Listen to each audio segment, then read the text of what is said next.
마태복음 28장 11절부터 20절까지의 말씀 교독합니다. 11절 제가 먼저 읽습니다. 여자들이 갈 때 경비병 중 몇이 성에 들어가 모든 된 일을 대제사장들에게 알리니 그들이 장로들과 함께 모여 의논하고 군인들에게 돈을 많이 주며 이르되 너희는 말하기를 그의 제자들이 밤에 와서 우리가 잘 때에 그를 도둑질하여 갔다 하라. 만일 이 말이 총독에게 들리면 우리가 권하여 너희로 근심하지 않게 하리라 하니 군인들이 돈을 받고 가르친 대로 하였으니 이 말이 오늘날까지 유대인 가운데 두루 퍼지니라. 11 제자가 갈릴리에 가서 예수께서 지시하신 산에 이르러 예수를 배웠고 경배하나 아직도 의심하는 사람들이 있더라. 예수께서 나와 말씀하여 이르시되 하늘과 땅의 모든 권세를 내게 주셨으니 그러므로 너희는 가서 모든 민족을 제자로 삼아 아버지와 아들과 성령의 이름으로 세례를 베풀고 내가 너희에게 분부한 모든 것을 가르쳐 지키게 하라. 볼지어다 내가 세상 끝날까지 너희와 항상 함께 있으리라 하시니라. 아멘. 부활주일 아침 거짓 명령과 지상 명령, 거짓 명령과 지상 명령이라는 제목으로 하나님 말씀 전하겠습니다. 부활의 주님을 만나면 우리 인생에 천지개벽이 일어납니다. 부활의 주님을 만나기 전과 후는 전혀 다른 삶이 됩니다. 부활의 주님을 만나기 시작하면 우리의 신앙이 살아납니다. 살아 역사합니다. 사람이 변합니다. 부활 신앙을 갖게 되면 사람이 정직해집니다. 세상을 두려워하지 않습니다. 사람에게 끌려가지 않습니다. 돈도 내려놓을 수 있습니다. 명예나 권력도 멀리합니다. 쾌락도 절제합니다. 부활 신앙을 만나면 그 안에 놀라운 변화들이 일어나기 시작합니다. 부활 주일 새벽에 마리아와 여인들이 마리아와 또 다른 마리아가 예수님의 무덤을 찾아가게 됩니다. 그런데 갑자기 지진이 일어나고 하늘에서 천사가 내려와 그 무덤 문 돌을 굴려버렸습니다. 그리고 그 위에 앉아 있어요. 이 경비병들이 거기를 얼마나 강력하게 지키고 있었냐면 군사들이 와 있는 거예요. 빈 무덤인데, 무덤 안에 시신이 있는 건데요. 절대로 제자들이 와서 무슨 다른 짓 못하게끔 아주 꽁꽁 거기를 지키고 있었던 거죠. 그런데 지진이 나고 그 천사들이 번개 같은 모습을 보면서 이 병사들이 기절초풍합니다. 죽은 사람처럼 돼버려요. 여인들도 벌벌벌 떱니다. 그때 천사들의 첫 번째 메시지가 뭡니까? 무서워하지 말아라. 너희들 지금 예수님 만나러 왔지? 예수님 살아나셨어. 그리고 빨리 가서 제자들에게 알려줘라. 갈릴리로 가라고. 예수님 거기에서 만날 수 있게 될 거라고 이야기를 해주라는 거죠. 여인들은 두 가지 감정이 교차합니다. 이 천사들 보면서 너무 두렵고요. 우리는 안 두렵죠. 저도 아직 천사를 제가 본 적이 없어요. 그래서 성경을 읽다 보면 이렇게 막 실감이 나거나 그러지는 않아요. 여러분 어떠십니까? 천사 보신 적 있으세요? 천사 같은 사람은 본 적 있어요. 우리 서초록 집사님 이렇게 성경 낭독하면 꼭 천사 목소리 같죠? 네, 그렇죠? 근데 진짜 천사는 저도 아직 못 봤단 말이에요. 근데 이 여인들이 그 천사들을 보면서 굉장히 막 두려운 거예요. 근데 또 하나, 주님이 살아났다는 이 소식 때문에 기쁨이 넘치는 거예요. 이 두 가지 감정이 교차하는 겁니다. 부활하신 주님을 만나면 똑같이 우리도 그 두 감정을 갖게 됩니다. 하나님이 정말 살아계시구나. 그 크신 하나님의 실존을 이제 느끼게 되는 거죠. 머리로 아는 것을 넘어서 내가 온몸으로 느끼게 되는 겁니다. 동시에 세상을 다 얻은 것 같은 큰 기쁨이 나를 압도하기 시작합니다. 그래서 부활의 주님을 만나면 이전과 나는 완전히 달라져요. 체면도 없어집니다. 눈물 콧물 다 흘리고 너무 감격을 해가지고 막 뛰는 거예요. 오늘 우리 찬양하시는 분들 그러잖아요. 이거 믿지 않는 사람들이 보면 왜 이러지 이럴 거예요. 근데 예수님을 믿고 부활의 주님을 만나고 나면 사람들이 나를 어떻게 보면 관계가 없어요. 그 주님을 내가 진짜 만났거든요. 주님이 살아계시다는 걸 내가 알게 됐거든요. 이 여인들이 바로 그런 거예요. 근데 이 기쁨이 두려움을 압도합니다. 그리고 빨리 가서 제자들에게 그 소식을 전하고 싶은 거예요. 마태복음 28장 8절입니다. 시작. 여자들은 무서움과 큰 기쁨이 엇갈려서 급히 무덤을 떠나 이 소식을 그의 제자들에게 전하려고 달려갔다. 급히, 빨리. 부활의 주님을 만나면 빨라집니다. 급해져요. 이렇게 머뭇거리거나 천천히 갈 시간이 없어요. 그래서 걸음걸이만 보면 이 사람이 부활의 주님을 만난 사람인가 아닌가를 금방 알 수 있습니다. 그냥 이렇게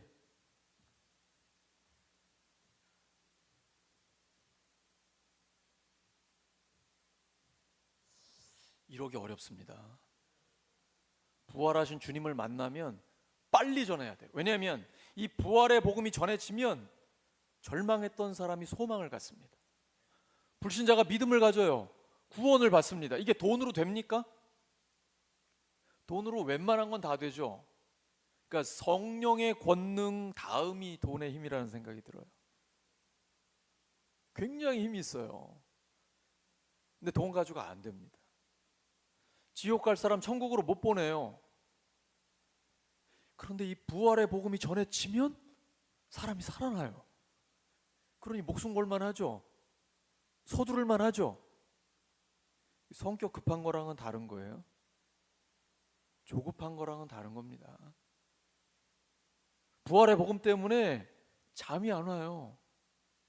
빨리 가서 전화하고 사람을 깨우고 싶어요. 우리 아이들 그냥 스마트폰만 붙들고 있는데 그 자극적인 영상 때문에 끊임없이 거기에 중독되고 있는데 이 아이들에게 부활의 복음을 전해주고 싶어요. 부활의 주님을 만나면 그때부터 아이들이 달라지기 시작합니다. 누가 시키지 않아도 공부해요. 왜냐하면 다니엘처럼 하나님의 영광을 위해 살고 싶거든요. 그래서 그때부터는 내가 주님 뭘 해야 하나님의 영광을 위해 쓰임받을 수 있을까요? 하나님 저에게 주신 재능이 뭐예요? 그걸 찾기 시작합니다. 사람이 달라져요. 부활의 복음은 인간을 변화시킵니다. 마태복음 28장 9절입니다. 시작. 그런데 갑자기 예수께서 여자들과 마주쳐서 평안하냐 하고 말씀하셨다. 여자들은 다가가서 그의 발을 붙잡고 그에게 절을 하였다. 예수님, 부활하신 주님의 첫 번째 메시지가 뭡니까? 평안하냐. 제자들에게 찾아오셨을 때도 마찬가지였죠. Peace be with you. 너희에게 평강이 있을지어다. 왜 평화일까요?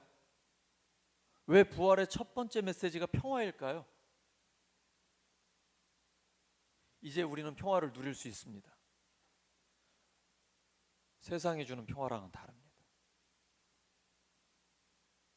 내 계좌에 돈이 넉넉히 있으면 일단 편안하죠. 그런 거랑은 다른 거예요. 주님이 주시는 평화는 현실에 영원을 선포하는 거예요. 지옥에 천국을 선언하는 거예요. 그래서 우리 안에 참된 평화가 이루어져요.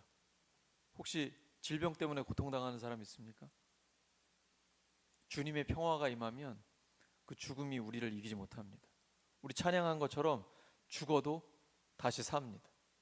요한복음 11장에 죽은 나사로의 무덤 앞에서 예수님 말씀하시죠. 나는 부활이요 생명이니 나를 믿는 자는 죽어도 살겠고. 그래서 사망아 너의 쏘는 것이 어디 있느냐. 사망아 너는 나를 이길 수 없다. 어떤 질병도 세상의 어떤 고통도 우리를 이길 수 없어요. 직장에서 힘듭니까? 사업이 어려운 상황입니까? 걱정하지 마십시오. 부활하신 주님이 우리와 함께 하십니다. 평화라는 것은 상황과 환경을 뛰어넘는 것입니다. 죄 때문에 하나님과 나 사이가 평화롭지 못했습니다. 그런데 예수님이 십자가에서 다 이루셨습니다. 우리의 모든 죄와 죽음, 저주와 절망 다 깨버렸습니다. 그리고 사탄을 무너뜨리고 승리하셨습니다. 이제 하나님과 나 사이에 참된 평화가 이루어졌습니다. 이 평화를 받은 사람은 이제 사람들과의 사이에도 참된 평화를 누리게 됩니다. 혹시 다른 사람은 평화롭지 못할 수도 있습니다. 그런데 내가 평화를 만드는 사람이 됩니다. 내 안에 흔들리지 않는 평화가 있기 때문입니다. 부활하신 주님이 나의 안에 있기 때문입니다. 이 참된 평화를 가진 사람은 가정이나 목장이나 교회나 일터나 학교나 어디를 가든지 간에 평화를 만들 수 있습니다. 물론 좀 괴롭기는 합니다. 내가 그 희생을 감수해야 됩니다. 그래야 다른 사람이 평화를 누릴 수 있습니다. 내가 누리고 있는 이 부활의 평화, 하늘의 평화를 다른 사람도 맛볼 수 있는 것입니다. 그러려면 내가 손해를 봐야 됩니다. 잠을 덜 자야 됩니다. 내가 좀 더 써야 합니다. 그때에 다른 사람도 그 평화를 누릴 수 있기 때문입니다. 이 부활하신 주님을 만난 여인들의 첫 번째 반응이 무엇입니까? 무릎 꿇고 경배한 것입니다. 모든 교만과 높아진 마음을 다 내려놓고 예수님 앞에 경배하는 것입니다. 심지어 우리가 교회 안에 있으면서도 하나님이 안 믿어질 때가 있습니다. 한 분밖에 안 그러시네요? 여러분은 항상 하나님이 잘 믿어지세요? 저만 그런 거예요? 저는 잘 안 믿어질 때가 있어요. 그때 기도하죠. 하나님 저에게 큰 믿음 주세요. 그래도 하나님 저를 목사로 부르셨잖아요. 제가 이것도 못 믿으면 어떻게 하겠습니까? 믿음을 주세요. 이런 기도하거든요. 왜 하나님이 안 믿어질까요? 내 마음이 높아졌기 때문이에요. 나에게 그래도 뭔가 있다라는 생각을 갖고 있는 거예요. 난 지식이 있다. 돈이 있다. 사회적인 지위가 있다. 난 그래도 뭐가 있다. 난 교회에서 사람들에게 대접을 받아야 된다. 마음이 높아진 거예요. 마음이 높아지면 예배는 없어요. 예배란 내가 부활하신 주님 앞에 무릎을 꿇고 머리를 숙이고 오직 주 예수 그리스도의 이름만 높여 드리는 것입니다. 이게 예배예요. 그런데 내가 대접받으려고 와요. 형제 자매를 지배하려고 와요. 이미 예배는 끝난 거예요. 예배를 드릴 수 없어요. 왜 신앙생활이 피곤할까요? 왜 신앙생활이 자꾸 지칠까요?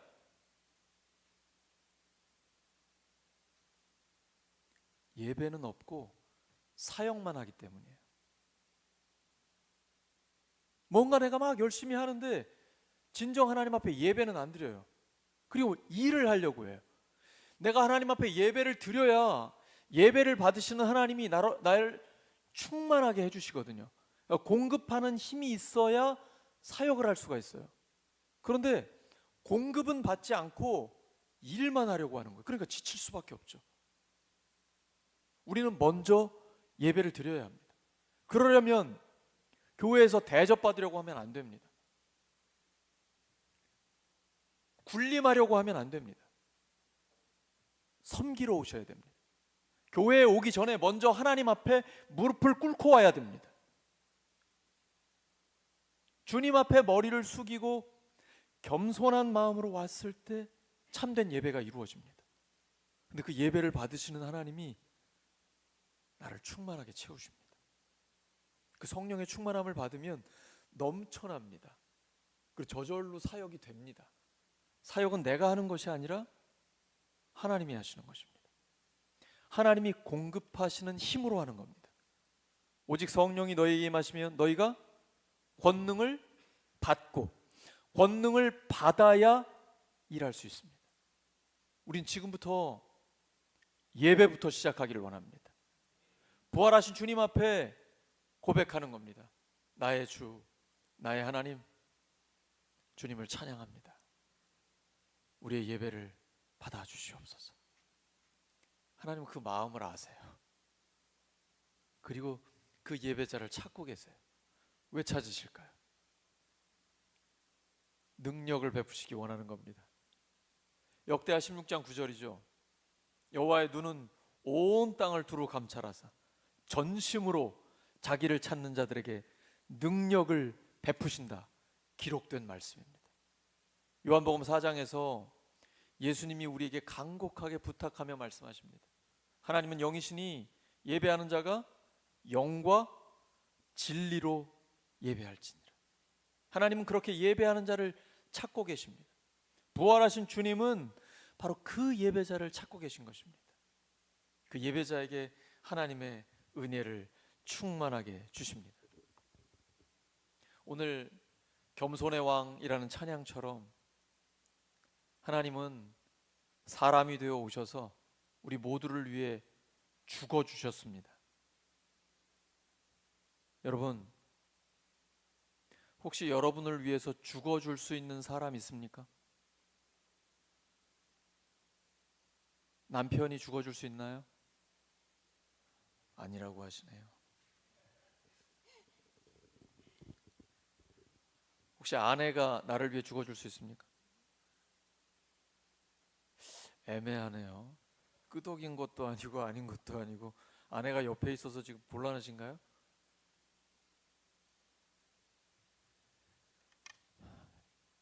여러분, 이게 믿어지면 부활 신앙이 시작되는 겁니다. 하나님이 나를 위해 죽어 주셨습니다. 성경의 핵심은 이겁니다. 정말 믿어지십니까? 겸손의 왕 하나님이 나를 위해서 생명을 내어 주셨습니다. 그 말은 내가 얼마나 존귀한 존재인지 아시겠죠? 나 얼마짜리입니까? 류현진이 한국 프로야구 사상 최고의 연봉을 가지고 왔어요. 한화가 지금 4연승 했습니다. 16년 만이에요. 연봉 얼마짜리예요? 난 관심 없어요. 우리 얼마짜리예요? 10억이에요? 100억이에요? 얼마짜리예요? 예수님짜리예요. 진짜 믿어지면 그 순간부터 인생이 달라집니다. 내가 그렇게 존귀한 사람이구나. 그럼 내 옆에 있는 이 사람이 그렇게 존귀한 사람이구나. 가정이 달라집니다. 목장과 교회가 달라져요. 사회가 달라집니다. 세계가 변화됩니다. 하나님은 부활 신앙을 가진 우리를 통해 세상을 변화시키기 원하십니다. 옆 사람 축복해 주시기 바랍니다. 당신은 예수님 짤입니다.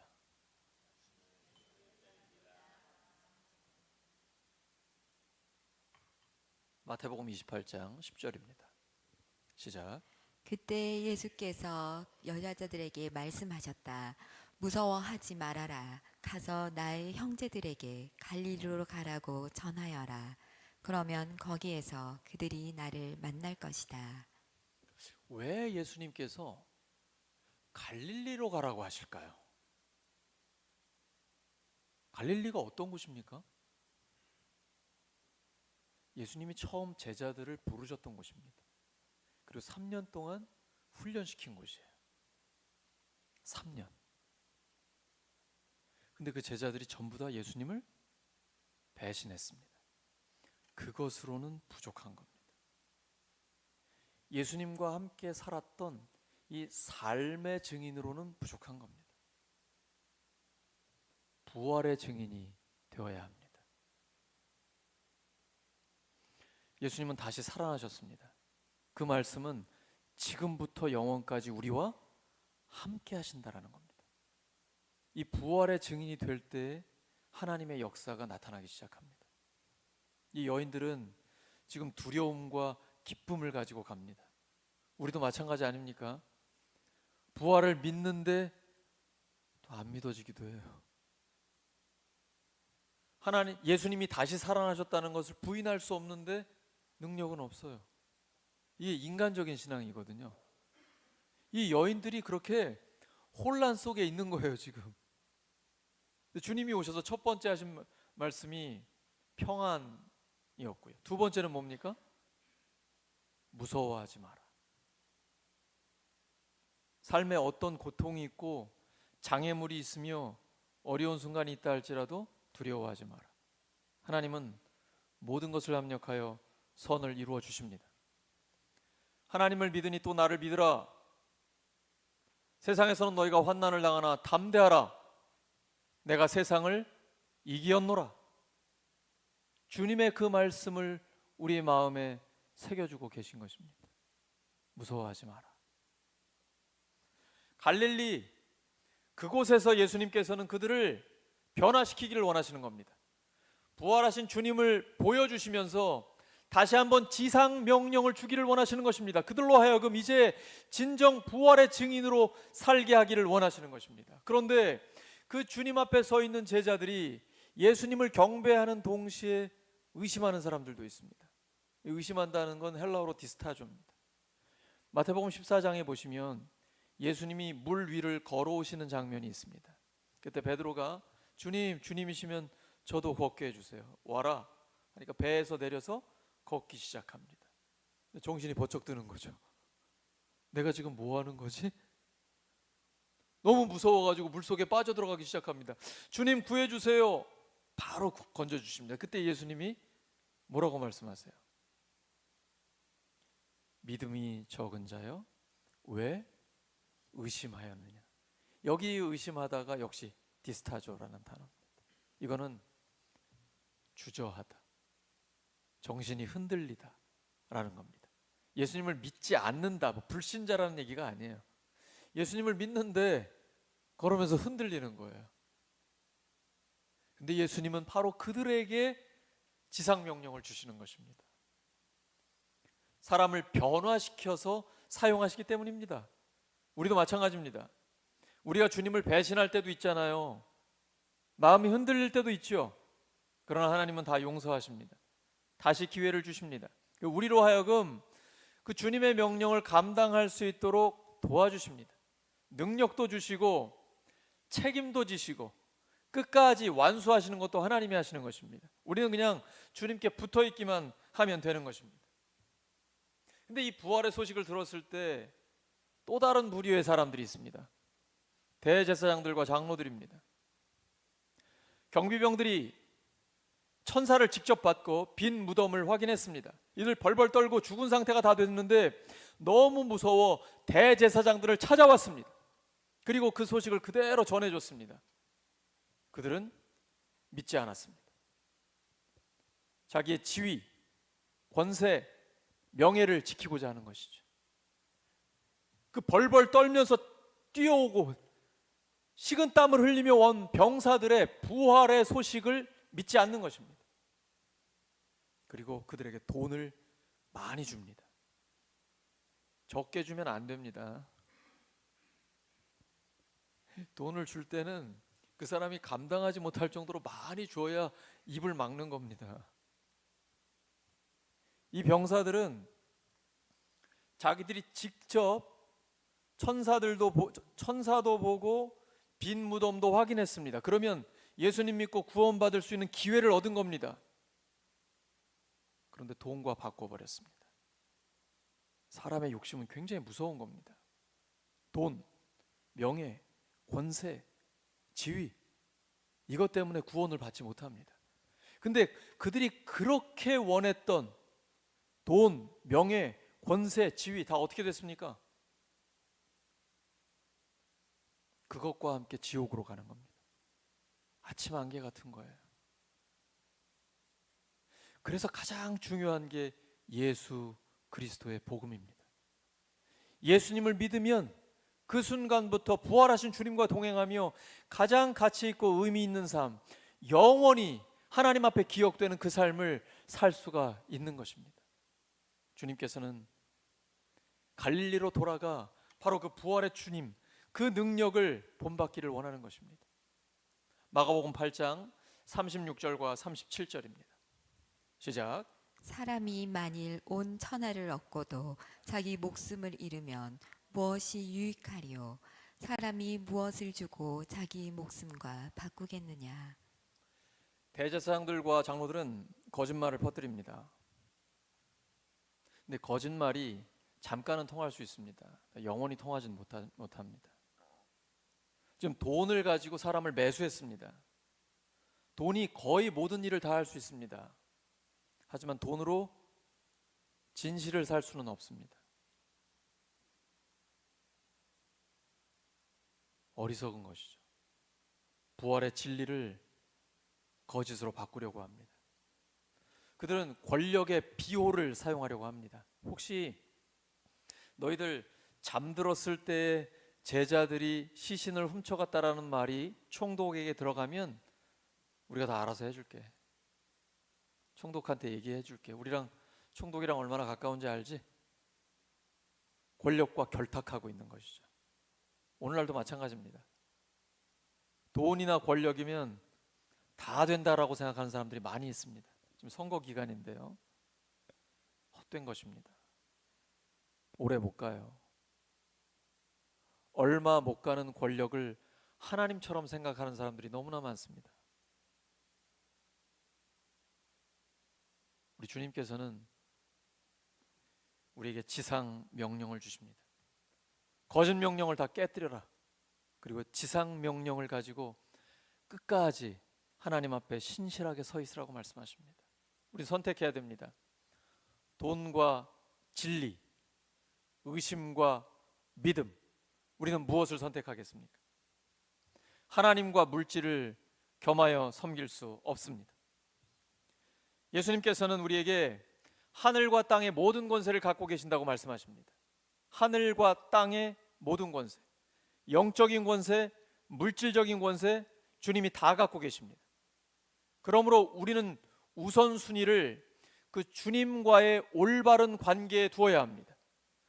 주님과 내가 올바른 관계에 있으면 영적인 권세, 물질적인 권세가 다 따라오게 되어 있습니다. 먼저 그의 나라와 그의 의를 구하라. 그리하면 이 모든 것을 너희에게 더하시리라. 모든 권세가 주님께 있기 때문에 우리는 하나님의 영광을 위해 결단하고 순종만 하면 됩니다. 그러면 나머지 모든 건 하나님이 책임져 주십니다. 사람, 물질, 방법, 그 어떤 것이라도 필요하면 하나님께서 우리에게 주시는 것입니다. 그래서 감당할 수 있도록 해주십니다. 또한 지상명령은 문화명령과 생활명령과 함께합니다. 창세기 1장 28절에 하나님이 하나님의 형상대로 사람을 만드시고 모든 걸 다스리라고 복을 주십니다.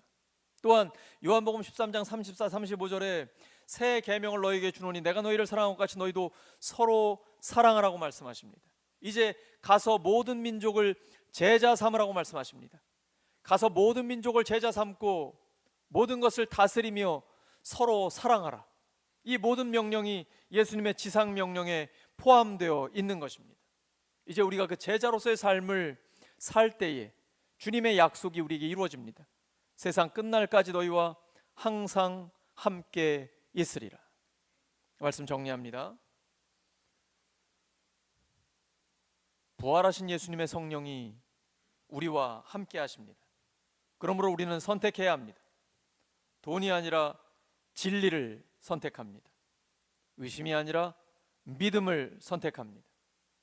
생존이 아니라 사명을 선택합니다. 부활신앙으로 지상명령에 순종하여 하나님을 기쁘시게 하는 우리 모두가 되기를 예수 그리스도의 이름으로 축원합니다. 말씀 기억하면서 합심하여 기도하겠습니다. 하나님 아버지 감사합니다. 오늘도 주님 앞에 머리를 숙입니다. 저희들 참된 부활신앙을 가지고 돈이 아니라 진리를 선택하며 의심이 아니라 믿음을 선택하고 생존이 아니라 사명을 선택하게 하여 주시옵소서. 부활신앙으로 지상명령을 감당하면서 하나님을 기쁘시게 하는 저희들 되게 해주시옵소서. 성령의 능력으로 역사해 주시옵소서. 성령의 충만함으로 함께 하여 주시옵소서.